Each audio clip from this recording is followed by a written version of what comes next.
Welcome back. This is going to cover section 10.2, the last section before starting exam week, right? Test one exam week. So let's get started with the announcements. There has been a post that was made last week regarding the extra credit opportunities. Be sure you take advantage of this, right?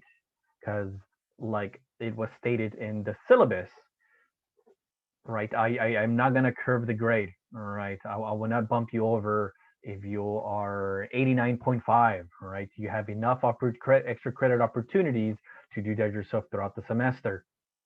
So be sure to read the announcement, right? Tutoring is Monday through Sunday. And again, the tutors you're looking for are going to be Roger and Gabby, right? Who are the stats tutors. In case they are full, right? Because tutoring is very popular, especially you're you know getting close to exam week, especially in statistics. Um, so you want to make these appointments ahead of time, right? It's on a first come first serve, for those stats tutors. But let's just say that for some reason Roger and Gabby are busy. Mr. Ken might be able to help you as well, so you'll find him there on the list. Be sure that your practice test assignment is due this is submitted, right? The deadline is this Sunday by 11:59 p.m. Central Standard Time. Remember, you must submit your handwritten work as one PDF. You must read the instructions, right? You must number your problems, right? All the pages must be um, flipped accordingly. No side pages or upside down pages. Test one review week will start next week, all right? And sometime this weekend, I will go ahead and upload the test one review, right? The test one review does count as a homework grade, so be sure you attempt those problems as many times as you want until you understand the material, right? Because that's going to prepare you for the exam. There's going to be no Excel allowed and no Excel questions on the test, right? It's going to be everything you can do by hand, right? The formula and table sheet that you will need will be provided for those questions, right? Your exam will have to be, you would take your exam through D2L, right? In similar fashion how you took the practice test, right? No cell phones allowed, right? You will receive a zero for this, right? There's no exceptions. You are required to bring your own calculator, right? If you don't have a your own calculator, a virtual scientific calculator will be provided for every question, right? I want you to take the test one review in the similar fashion you expect to take test one, right? In a quiet zone where you cannot be disturbed, free of disturbances, no notes, just your calculators. Have your phone off, right? So you can have an idea of what the test is going to be like, right? There will be a test limit on the exam. You will have 3 hours to take the exam, so plan and study accordingly, right? Your handwritten work must be submitted by the deadline by 11:59 p.m. Central Standard Time. Do not wait until the last minute. Um, Submitting your assignment, right, 3 minutes late is considered late and will not be graded, right? And that will be an automatic zero. So please, please, please do not wait until the last minute. So let's get started, right? So in the last section in 10.1, we were covering correlation, right, between points, right? The closer those points were to that line, the stronger the correlation, right? And we're going to continue with that idea today, all right? Specifically, we're going to be talking about regression. If the value of the correlation coefficient, R, or rho, right, which was that the Greek P for population, well, not that P, this P, right, rho, the next step, right, if that correlation coefficient is significant, right, the next step is to find the equation of the regression line, right? And later on, through these slides, we're going to find out if how to tell if R is significant or not, right? Right. And if we do have to create a regression line, right, that's another name for the line of best fit, All right, let me go ahead and fix that. That's the line of best fit, not link, right?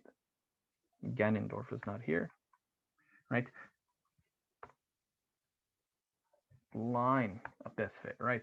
If R is not significant, right? So if R, we said R was significant if your value was close to 1 or -1, right? The closer you are to there, the higher chance you have of being significant.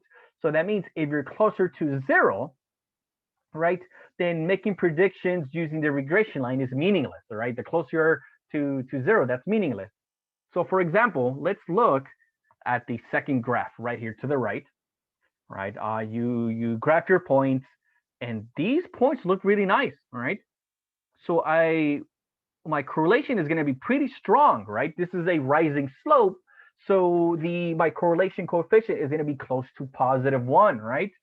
And that means visually speaking, yeah, I'm going to want to create I'm going to find the line of best fit, right? The formula for that, as opposed to the other one to the left, right? There's no correlation there, right? All these lines are everywhere.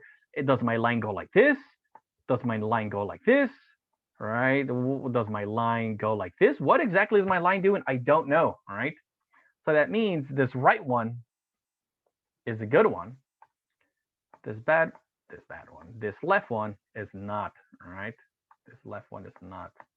That's a good one, right? And we're going to go ahead and we're going to learn how to do this numerically, right? In the previous section, we were doing this visually, right? And we're still going to do visual representations of this, but mainly it's going to be computational, right? So the formula, right, for regression line, right, it's going to be y, right? You could call it y prime equals a plus bx, right? So you're bx, right? And depending, right, and depending where you see where you're getting the formula from, right? Let's just say you go to YouTube, right, and you're trying to get more examples that way. You may see the formula written in terms of alpha plus beta x, right? It means the same thing, right? It means the same thing. But we're going to be using y prime equals a plus bx, right? That is the general blueprint, right, for the regression of a line. And why is this helpful, right? Why is that helpful? And we'll get to that. Right? We'll get to how is that helpful. That means, right, that you plotted your points, right? You plotted a point here, here, here, here, and here, right? You create this line, right, that best fits, that's best fits. That means you can pick an x, let's just say that is here, right? Even though you don't have a point there, if you were to plug x into that formula, it's going to give you a y. That's going to be a pretty good prediction, right? It's going to be a pretty good prediction, right? So what's really given to you is a column of x values, a column of y values, right? And here are the formulas to the left, right? Here's the formula. To find your a, right, you find the sum of the y's multiplied by the sum of those x's that were squared minus the sum of the x's times the sum of the product of the x's and y's divided by your sample size n, right, times the sum of your x values squared minus the sum of those x values, all of that squared, right? So that means if you were to do this manually by hand, right, you would get your x and y values, right? You would then create a column for x times y. You would then create a column for x squared. And then you would create a column for y squared, right? So here would be x1 times y1. Here would be x1 squared, and here would be y2 squared, or y1 squared, right? And then on the second row, for the second values, right, you would have that second x multiplied by that second y, right, for that column. For here, you would have your x from that second column squared, and then the y's from the second column squared, right? And then, right, and how we went on these previous on the previous examples, right, from the previous sections, you find the sum of those columns. So here would be the sum of the x's, here would be the sum of my y's, here would be the sum of my x times y's, here would be, go ahead, right, here would be the sum of my x values that were squared, and then here you would get the sum of the y values that were squared, right? And then you would go ahead and plug that into these formulas. You would to get your x value and your y value. That's a lot of work, right? That's a lot of work. That will probably take us, you know, depending on the points you're given, may end up taking you probably half an hour, sometimes an hour. And that's not what we're focused on, right? That's not what we're focused on. So for this section, for the most part, we're going to be using Excel, right? For the test, I'm not going to ask you questions regarding how to find the how to find that, right? If anything, it's going to be very, very straight, simple values, all right? So let's go ahead and continue. Right, so the relationship between correlation and regression, right? So that means the more points that fall on the regression line, the value of R gets closer to 1 or -1, right? So let's just say that I'm looking at a graph like that, right? And let's just say I'm looking at another graph like that. All right, for the one on the left, right, it'd be nice, looks like I can have a line like that, and then the other one, it'd probably have a line like that, right? Since more points fall on the one on the left, right, that means that the one on the left is going to be closer to +1 than the one on the right, all right? And that means, so it's safe to say that if all the points fall on the regression line, all right, if all the points were to fall in the regression line, the value is either -1 or 1, right? And from the last section, we said that that all depends on the slope of the line, right? The slope of the points, right? So that means, let's do another example. If I had a graph like this, and let's just say my points were like that, right? It's going downward. So we said this is going to have a negative, this is going to have a negative correlation, right? And let's just say that my line was like that. It went through every point, right? It means that my R is -1. It is exactly -1 because every point is there, right?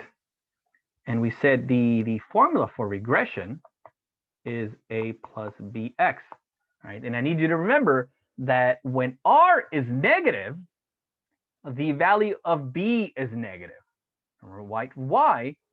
If you look at this, this looks very familiar, right? We've seen this before in our algebra courses, right? This is the slope of a line, right? The equation of a line, right? And the value in front of the x, which is m, or for in our case, it's b, is the slope, right? And we know from those classes that if your slope is positive, you're going this way. If your slope is negative, you're going this way. So remember, if your slope is positive, b is positive, meaning R is positive. And if your slope is negative, B is negative, meaning R is negative. Okay. Now let's apply this to an example, right? Right. Here's a list of values, right? Here's a graph. Which of the graphs below shows the most reasonable line of best fit for the given scatter plot? Right. I have option 1, I have option 2, 3. Oh, I'm sorry. A, B, C, or D, right? What do we think?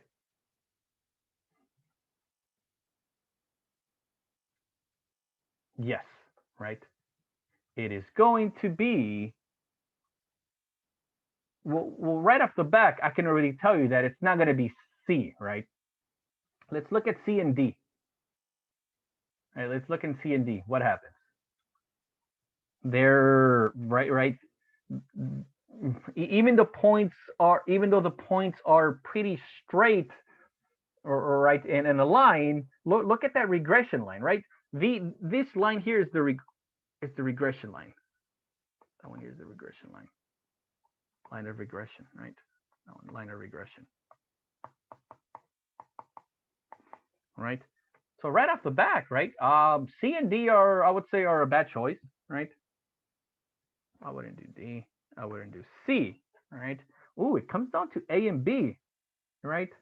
And I would have to choose A. I would have to choose A. There are more points, right, landing and landing on the line, and not only that, everything's more uniform, right? Everything's more balanced in A. So you would go with A.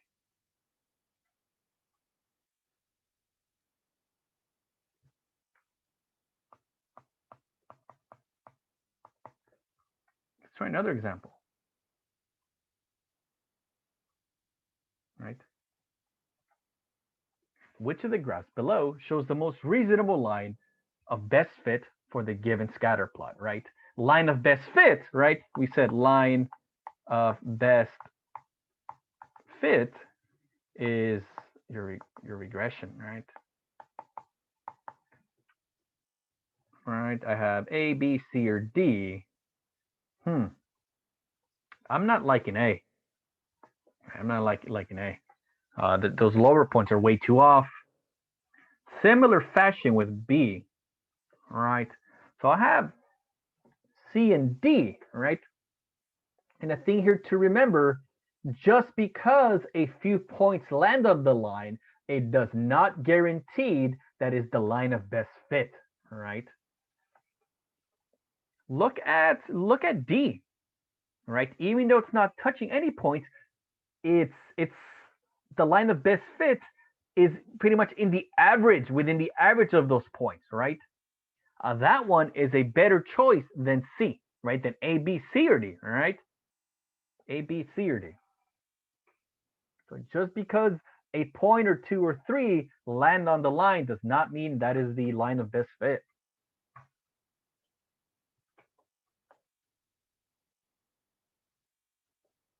All right. So now we're going to do an example in Excel, right? We're going to go ahead and do an example in Excel. All right, let's go ahead and go here. All right, so I'm giving these points, right? I'm going to be giving this point. And I'm giving a column of miles per hour, right, for a vehicle. And right, for those miles per hour that the vehicle is moving, that's the other column tells me the braking distance in feet, right? Gives me the braking distance in feet. So the first thing I'm going to want to do is, right, so the question states I need to find the line of best fit, right? Right? And the question is, in a study on speed and braking distance, researchers looked for a method to estimate how fast a person was traveling before an incident by measuring the length of the skid marks, right? And they went ahead and made some tests, and this is what they came back with, right? So that means the reason you want to use the line of best fit. What if you were trying to find an estimate of the braking distance for the miles per hour being 70, right? Which is not there, right? 70, or something like 45 or 35, right? Something in between. So that's the reason we create this equation, right? To help us make predictions, right? So the first thing I'm going to want to go ahead and do is probably graph this, right? Probably graph this. I'm going to highlight those columns, right? And you should have a few examples where you would have to input these values to find everything we're going to find right now, right, for your homework. So I'm going to want to click on insert, and you're going to look for scatter plot, right? right there, scatter plot. Right, and here I'm going to put example 1, right? So there we go. I've gone ahead and graphed it, right? That looks like a solid line, right? I'm liking that. I'm liking that, all right? So let me go ahead and move that here to the side, right? To the right. Now, one thing we want to go ahead and do is find the correlation, right? With the correlation. So, right from the previous video, we're going to go to data and data analysis, right? And I'm going to look for correlation. Hey, it's right there. I'm going to click OK, right? And we're going to click this top arrow, right? And we're going to select our values, right? Then for my output range, right, you're going to click on output range, the top arrow, and I'm going to choose something like up here in G1, right? That's where my table is going to pop up. And then you're going to click OK, right? So it gives me my correlation, right there. It went ahead and gave me my correlation. Right, that's pretty close to 1. That's a pretty strong correlation. So I like that, all right? I like that, all right? Now, what I'm going to want to go ahead and do is find the regression line, right? I'm going to want to find that regression. I'm going to want to find y prime equals a plus bx, all right? And it would be a lot of work if we were to do this by hand, but the great thing about the data analysis button, right, it can do that for us, right? So we're going to go click on data analysis again, and we're going to scroll down until you see regression. We see that right there, regression. I'm going to click OK. On the input Y range, right, you're going to input your Y axis, right? So I'm going to highlight everything from 20 all the way to 411. And if you're following along with this problem, you know, that is great. You can go ahead and pause it at any time, input these values, and follow along. All right, let's go ahead and input my X value, my X column. There we go, there's my X column. And then the output, right? The output for your regression data is, it's a lot. It covers a lot. So you're gonna want to make sure that there's no data below it, all right? So I wouldn't want to do it like up here by C2, right? I would want to do it somewhere probably by like DA or even 9A, right? So let's do 9A, right? 9A. And then you're going to click OK. And it's going to give you the summary output, right? I can't really read a lot of this stuff, right? It looks like it's cut off. So how you can go ahead and spread every cell uniformly, right? Instead of doing instead of separating this, instead of separating the other column, go ahead and click up here in this top left. It's going to highlight everything, and then double click between A and B column, right? And it's going to open everything for you. All right, so that's much better. Okay, let me go ahead and bring this graph over here, right? The values that you're looking for, right, are going to be the ones down here. Coefficients and intercept and X variable 1, right? So let's go ahead and highlight that, right? Go ahead and highlight that. Let's highlight that green, right? Something like green. Something like that. There we go. Oh, that's weird. Something like that, right? So the intercept, right? So let me go ahead and copy this. There we go. So this is y equals a plus bx, right? Where this is your slope, right? And this is your intercept, right? Or in other words, your y-intercept, right? So if I'm asked to find this to 1 decimal place, right? My regression line looks like my intercept, which is 6.5 plus, oh no, my intercept, right? I'm sorry. My intercept is negative 151.9 plus my slope, which is 6.45x, right? And like I said, hey, what if you're like, hey, Professor, what if I get these confused? Well, we know from our line, one way to check is this has a positive slope. This is rising, right? And we said that if your correlation up here, right, was positive, that slope must be rising, which furthermore means that this slope here must be positive as well.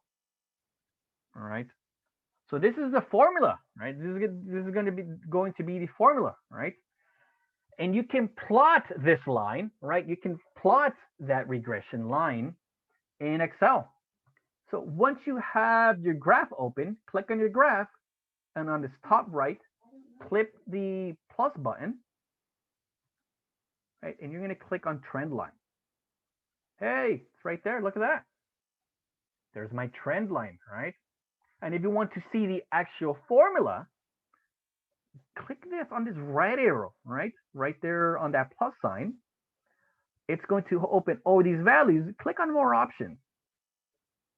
Click on more options, right? It's probably going to open here, right? It's probably going to open in fill in line. I want you to go all the way to the right here on trend line options and scroll all the way down.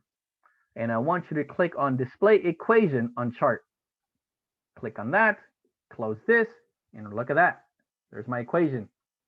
Y is equal to 6.4514x minus 151.9, right? And if you want to write if you want to write it in y equals a plus bx or y equals bx plus a, that's fine, right? As long as you have the correct values and the correct signs in front of in the proper place, right? So that is the equation. Not bad, right? And you might be asking, well, whoa, what are all these other values? Eventually, right, when we proceed further in class, we'll go ahead and we'll be looking at those values, right? So this is good. This is a good example. Let's go ahead and do it on another example, right? Oh, and let's go back. I forgot something from this question, right? Once I created that function, right? The question asked me. Oh, what I was asking you, right? Well, what I was asking you is, right, that's my formula right there, right?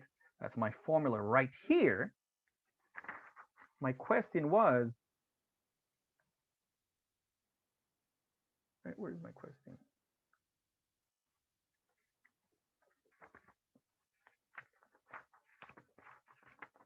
Give me 1 second here.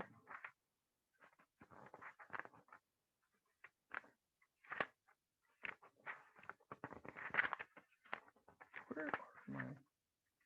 Oh, there we go. I'm sorry. Find the braking distance when miles per hour equals 45, right? Find braking distance when miles per hour equals 45, right? And from my data, right, we set the first column where my x's and the y columns are my output, right, my y's, meaning if they want me to find 45, right, which should be between, right, 45, which is between 40 and 50 miles per hour, that's going to be my x. I'm going to want to plug that into this formula, right? So let's see, go ahead and see what that gives me. Y prime is equal to negative 151.9 plus 6.45 times 45, right? Let's go ahead and see what that gives us in the calculator, right?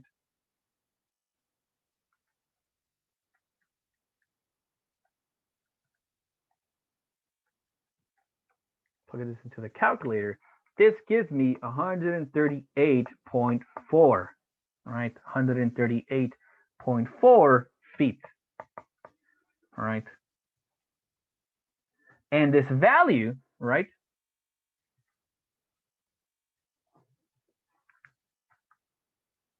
should be pretty close, right? This should be a guesstimate, right? Pretty close to the other values, right? This means, right, that it should be close somewhere between 81 and 133. It's not going to be exactly there, right? Because this isn't a perfect line. You're going to have some data values that are higher or lower, right? But it should be close, and it is, right? We ended up getting 138.35. 138.35. So I would say, right, this is a pretty good guesstimate, right? It's a pretty good estimate, right? So let's go ahead and move on to another example, right? And like I said, definitely take advantage of Excel, right? So you're giving the table below shows data from a study relating a man's age to the average number of miles he can cover on foot in 1 hour. Use a graphing calculator to find a line of best fit for these data points, round to 4 decimal places, right? So the first thing I'm going to want to do is create a graph, right? Let's go ahead and create a graph. We said we're going to go ahead and click on Insert, Scatter Plot. Ooh, okay. All right, so this is going downward, right? This is going downward. So what should my R be, right? What should my correlation be? Very nice. R should be negative, right? And that's a pretty strong line. So that R equals negative, the R value is going to be pretty close to -1, right? So what I want to go ahead and find now, I'm going to go click on data analysis, is going to be my correlation, right? Click on OK. My input range, right? You have to go ahead and change that for every problem that you have, because it's going to assume the data points that you had from the previous problem, right? So I'm going to highlight this again, go down, and then my output, since it's just correlation, I want my output to be here, right? It shouldn't take up that much space. Then OK. Hey, that's pretty strong, right? Let's look at our correlation. That's pretty strong. Negative 9.8, right? And it's set to 4 decimal places. So let me go ahead and change this. 4 decimal places. Negative 0.9824. That's pretty close to -1. And visually, we can see that, right? Now, let's go ahead and find the regression line, right? Go ahead and find the line of regression. Where do we go? Yes, data analysis. Let's go to regression, right? My Y values. All right, let me highlight my new Y values. Let's highlight our X values. Right, and my output, something lower, right? Something probably here. It doesn't really matter. There, and let's click OK. Aha. All right. Aha. Let me go ahead and move all this. I think I probably put it a little bit too low. Go ahead and move that up. There we go. All right. My variables, right? My intercept is 7.5403. Right. Let me go ahead and put all these to 4 decimal places. There we go, right? 7.5403, and my X, my slope is negative, which right, we knew that from the slope from the graph, and we knew that from the correlation as well, right? So that means my formula, right, would be, if it's Y equals A plus BX, right? It is going to be Y equals intercept, right, which is 7.5403. And added to BX, my B is negative, so it's negative 0.0729x, right? And if you wanted to confirm that, right, we said we can go ahead and click on my chart, on my graph, click the plus sign, and I'm going to click on trend line, right? There's my trend line. I'm then going to click on this arrow, click on more options, and then scroll all the way down, right, whenever we are on trend line options, and click on display equation on chart. And there we go. There's my equation. All right, and these A and B values, right? These A and B values here, right? The intercept and the slope. That's what you'll be having to input for the homeworks, right? It's going to ask you for your A value and your B value, and then for the entire equation, right? Up to how many decimals. If you're already using a different type of calculator or another type of, other virtual calculator, you can go ahead and do that. But here, I wanted to go ahead and show you in Excel, since, right, in its applications, right, at work, if you had information of data, you can go ahead and get a visual representation and numerical values as well. All right, so let's go back, right? Let's go ahead and move on to the next section, right? Which is, in this section, continue, we're going to be talking about the null hypothesis, right? And this is mentioned in chapter 8, right, in page 406. It's right, the null hypothesis is referred whenever you see this H naught, right? H naught, or in other words, H with the subscript 0, right? And the null hypothesis, symbolized by H naught, is a statistical hypothesis that states that there is no relationship between a parameter and a specified value, or that there is no relationship between, right, these two values. So we're going to go ahead and apply this, right? So please go ahead and make sure you read that page, right? So we understand the definition, right? And how is this helpful, right? How is this helpful, right? So let's just say for you're not always going to have, you might not always have a graph, right? You may not always have a graph. And like I said, I'm not going to ask you to find R, right? So I would give R to you, right? And for something like this, it is expected of you to know how to use this table, all right? Whenever you're doing this homework, the critical values for the PPMC, or in other words, this table I, right, is going to be given to you, but you must know how to use it, right? And let's go ahead and get started, right? Let's go ahead and get started. How do we use this, right? How do we use this? So the goal here is you're going to be given an alpha value and you're going to be given an R, right? And you're going to be giving a set of data points. And you, by doing this hypothesis test, you need to determine if this data here provides good information for you to use the line of best fit, right? To create a regression line. All right. If the information isn't what you need, then there's no point for you to find the regression line, right? So let's go ahead and get started, right? The oil and gas prices, right? The average gasoline price per gallon in cities and the cost of a barrel of oil are shown below for a random selection of weeks in 2015, right? So here we're given a row of oil, right? And then over there we are given a row of gasoline, all right?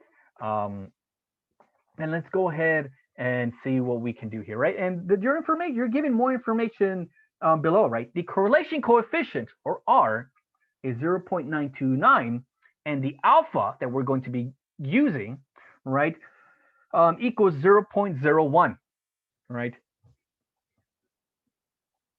So the first thing I want to do is locate the column for the alpha that's given to me, right? So that means we're going to be using column 2 or column 3, right? It's going to be one of those two, right? But since since my alpha is 0.01, right, it's going to be column 3, right? So it's going to be this one. It's going to be given that one right there. Okay, so I already know which column I'm going to use. Now let's find out which row am I going to use, right?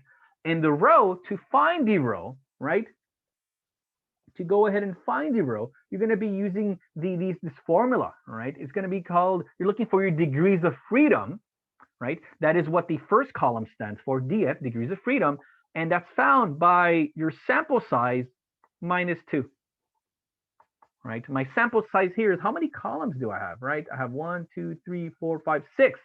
So there's going to be 6 minus 2, which is 4, right? So that means I'm going to be using row 4, right?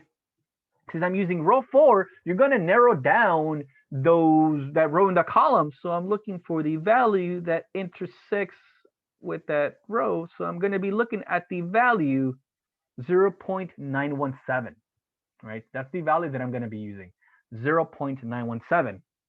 And you're going to have to ask yourself, is R greater than that value you found? Is R greater than 0.917, right? In other words, is my R here was 0.929, right? Is this greater than 0.917? Right? Yes, yes. So that means I'm going to reject that null hypothesis, right?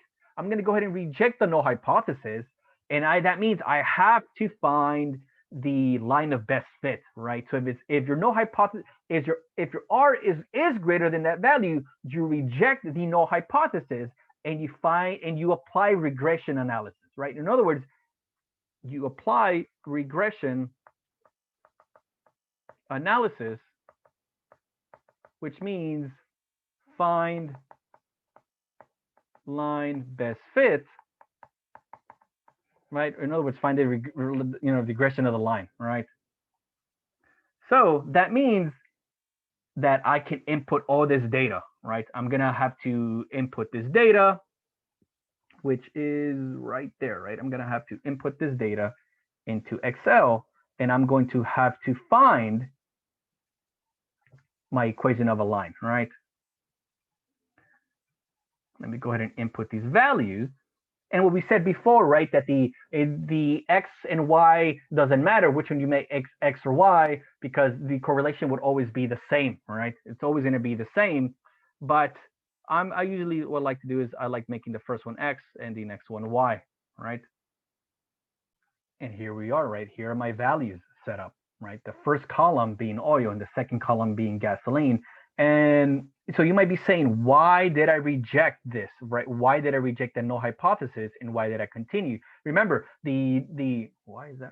Oh, that should be null hypothesis. The null hypothesis, right, states that there is no relationship between the parameters. That's not true. There is a relationship, right? If my R is greater than that value, there is a relationship, right? So that's the reason I rejected the null hypothesis, right? That's the reason I rejected it, because there is a relationship, right? And I can show that relationship by using regressional analysis, right? And finding the line best fit, right? So what I'm going to go ahead and do, right? Again, for practice, let's go ahead and find the graph, right? Find the graph. Oh, not this one. We want the scatter plot, right? And while I'm here, right, I'm going to go ahead and click plus trend line, right? And let me find my display equation on the chart. And here's my equation, right? Where my A is 1.6859 and my B is 0.015, right? We knew that my R was positive, so this should have a positive slope, right? And we also see that B is positive as well, right? And just because, right, A, R, and B are positive doesn't necessarily mean that A has to be negative, right? It all depends, right? So remember those values, those terms, right? Awesome. So you went ahead and so you write, I would go ahead and say, yeah, regression analysis could be done. This is A and that's B, right? And let's just say for this value, I asked you, right? Let's just say I asked you, when oil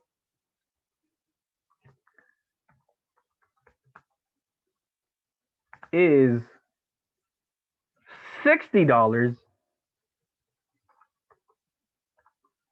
right? How much does gas cost? Right, so that means I would go ahead and put 60 into this formula for my X and find out what my Y is, right? And we can do that, right? I can do equals, right, 0.015 times 60 plus 1.6859, right? Enter. And this gives me about $2.59, right? Because I'm dealing with money. Oh, I'm dealing with dollars. And if we notice, $60 was close between these two, right? $60 is between 56 and 73, and it's about $2.59. Yeah, that's a good guesstimate, right? It's not a perfect line, right? I'm gonna be out, I might be a little bit over, a little bit under, but it's still pretty close to that, right? If it was $1 something or $3, that means that this wasn't a good line to begin with, all right? If this wasn't a good line to begin with. And that's the reason you want to use the line of best fit, right? With the most points closer to that line, because it's going to prevent things like, right, imagine like outliers, right? It's going to prevent values from just giving you incorrect information, right? And it goes back to the beginning. If you're dealing with a graph like this, right, like that, like the sad face on the left, who knows what the value of Y can be, right? That line of best fit can be anything, right? That line of best fit can be anything. So that's why it's very important, right? That's why it's very important that those points are as close as possible, right? Let's go ahead and do another example, right? Which is going to be our last example, right? Again, right? The correlation coefficient for the data is, right, is you're given an R and I'm also given an alpha, all right? And I need to determine if I should apply regressional analysis, right? Shall I find, right? Shall I do, in other words, shall I do all this regression work to find the line of best fit, right? To see if it's going to give me proper information, right? So we went ahead and said, the first thing we want to do is I'm going to look at that alpha that they give me, and I'm going to locate that column. It's either going to be alpha equals 0.05 or alpha equals 0.01. So that means I'm going to use this last column, right? And now I need to go ahead and find my degrees of freedom, right? And we set the formula for degrees of freedom equals n minus 2, where n is your sample size. And here I have 1, 2, 3, 4, 5, right? It's going to be 5 minus 2, meaning that my degrees of freedom is 3. So that's going to be this third row, meaning the value I'm going to compare my R to is that 0.959. And now I have to ask myself, is R greater than that value, right? Is R greater than that value?